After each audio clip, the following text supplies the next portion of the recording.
The Untold Secrets of Attila the Hun, the Scourge of God. Picture this: it's the 5th century, and the Roman Empire, the undisputed heavyweight champion of the world for centuries, is crumbling. And just as it's falling apart from the inside, a new terror emerges from the vast unknown steppes of the East.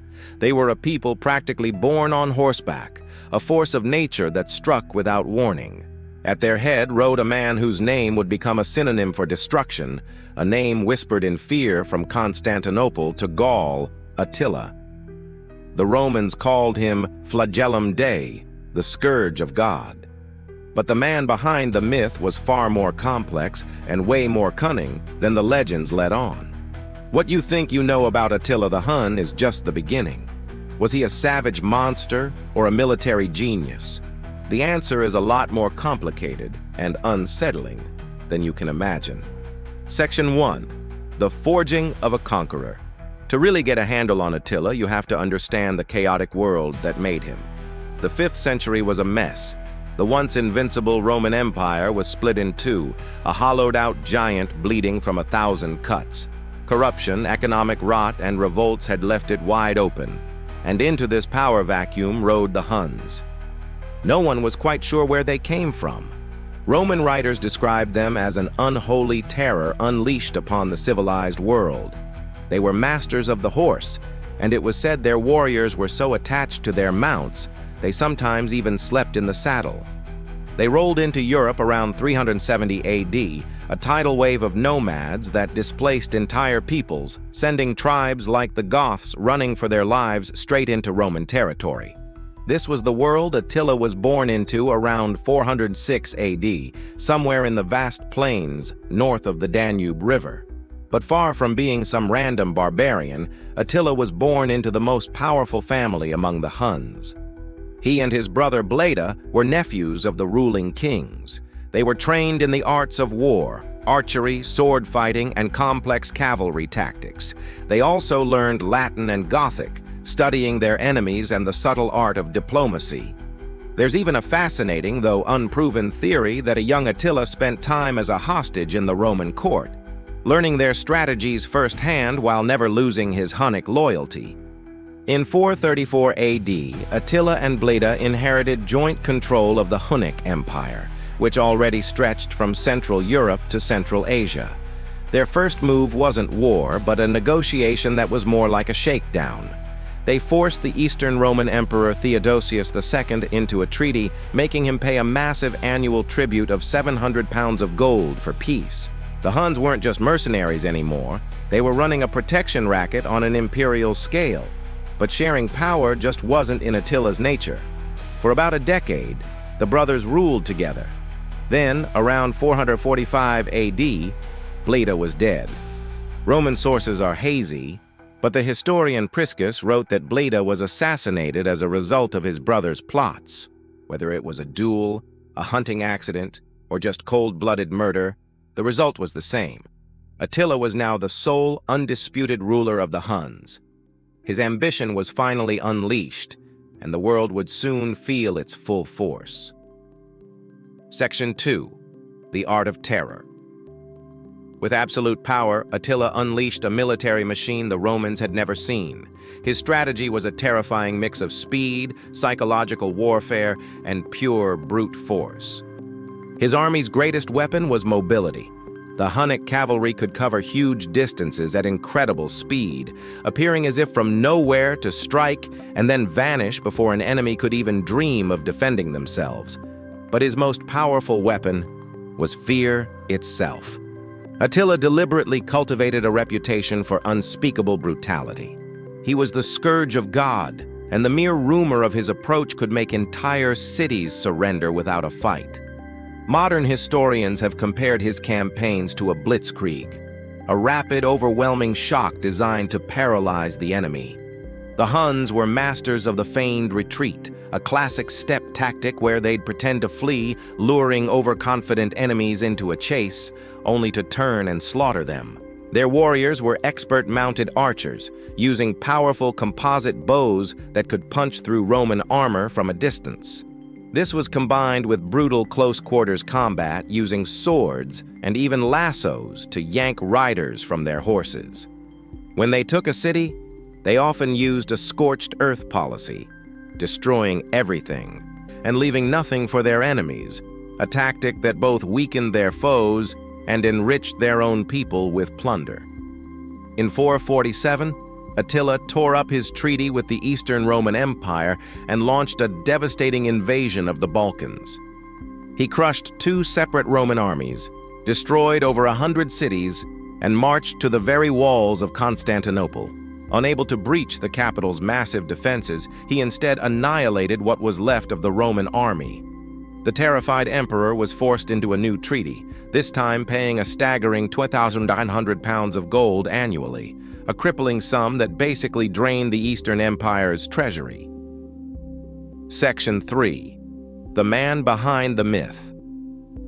For all his brutality, Attila was no simple savage.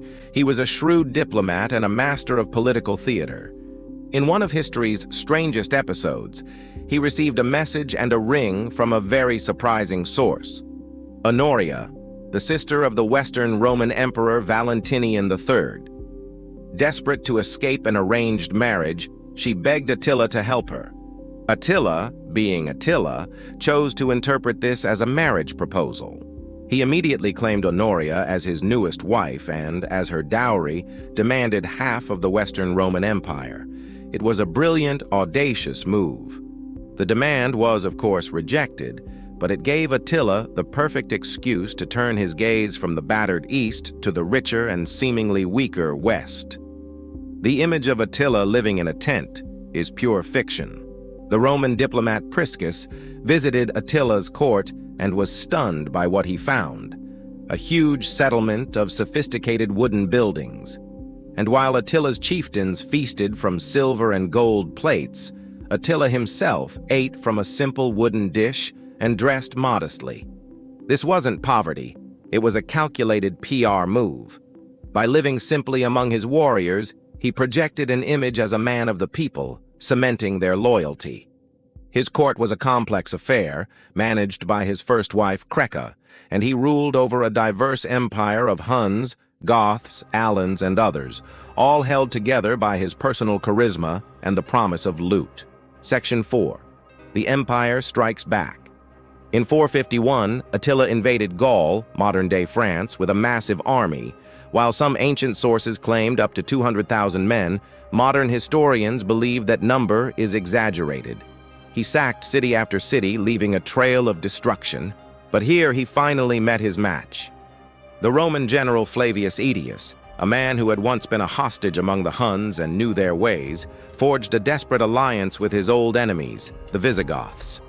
The 2 massive armies clashed at the Battle of the Catalonian Plains, one of the bloodiest conflicts of the ancient world. The battle was a brutal, chaotic slugfest, with immense casualties on both sides. In the end, Attila's advance was halted. While historians debate the outcome, it wasn't a clear Roman victory, but it was a major strategic setback for Attila. The man who seemed invincible had been stopped. Undeterred, Attila regrouped and, in 452, invaded Italy itself, catching the Western Empire completely by surprise. He ravaged the northern provinces, razing cities like Aquileia to the ground. As he marched toward Rome, panic gripped the city. But then he just stopped. Legend says that Pope Leo III met with Attila and through divine power convinced him to spare the city. The reality was probably a bit more practical. Attila's army was struggling with famine and disease, his supply lines were stretched thin, and a hefty payment of gold was almost certainly part of the deal. For whatever reason, Attila turned his army around and retreated. Section 5. The Final Mystery. Attila was planning his next campaign, another shakedown of Constantinople, but he would never get the chance. In the spring of 453, despite his ongoing claim to Honoria, he took yet another wife, a young woman named Ildico. After a night of heavy feasting and drinking, Attila didn't appear the next morning. His worried guards eventually broke down the door to the bridal chamber. They found him dead, lying in a bed soaked with blood, his new bride weeping beside him. There was no wound. It appeared that, in a drunken stupor, he'd suffered a massive nosebleed and choked to death on his own blood. Whispers of murder immediately spread. Was it Ildiko, in a plot with the Romans? Or was it a freak accident, a cautionary tale about excess? We'll never know for sure. The grief of his warriors was terrifying.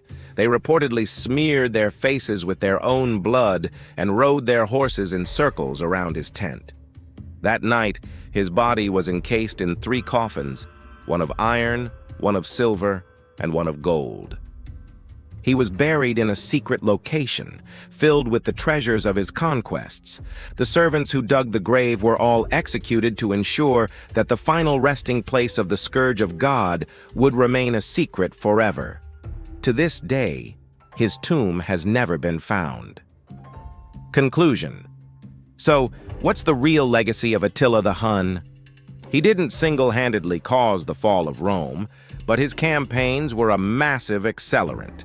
The constant raids and crippling tribute payments bled both empires dry, weakening them to the point of collapse. History remembers him in 2 completely different ways. In Western Europe, his name is still a byword for barbarism, the fearsome Scourge of God. Yet, in some Germanic legends, he's remembered as a noble and powerful, if tragic, king. So was he a monster or a genius? The truth is, he was both. He was a ruthless conqueror who ruled through terror. But he was also a brilliant strategist and a charismatic leader who united scattered tribes into an empire that brought the world's greatest power to its knees. He was a product of a brutal age, and in the end he became its perfect, terrifying embodiment, a dark star that burned with incredible intensity before vanishing into mystery, leaving behind a legacy of fear and fascination that endures to this day.